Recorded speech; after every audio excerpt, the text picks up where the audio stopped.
देखो स्किल सीखने से पहले ना, विच स्किल से पहले ये देखो कि उस स्किल के साथ ताल्लुक़ रख के आगे आगे 5-10 साल जा सकते हो, 20 साल जा सकते हो। मिसाल के तौर पर, क्या आपको राइटिंग का बहुत शौक है? क्या आप बहुत लिखते हो? क्या आपको ड्राइंग का बहुत शौक है या बहुत ड्राइंग करते हो? क्या आपको रिसर्च का बहुत शौक है या रिसर्च बहुत करते हो? या क्या आपको रंगों के साथ खेलने का शौक है, डिज़ाइनिंग एडिट और वीडियो एनिमेशन का शौक है? आपको किस चीज़ का शौक है?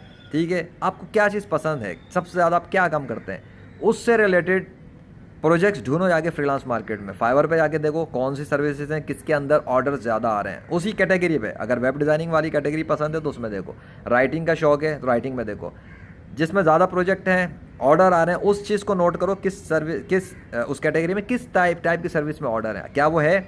अगर नहीं है तो उसे सीखो, उसकी ट्रेनिंग लो। कोर्सेज यूट्यूब पर हर तरह के मिल जाते हैं, अगर और यूडेमी पे भी मिल जाते हैं। अगर नहीं है तो सीखो, और अगर है तो फिर सर्विस बेच कर ऑफर करो और पैसे कमाओ।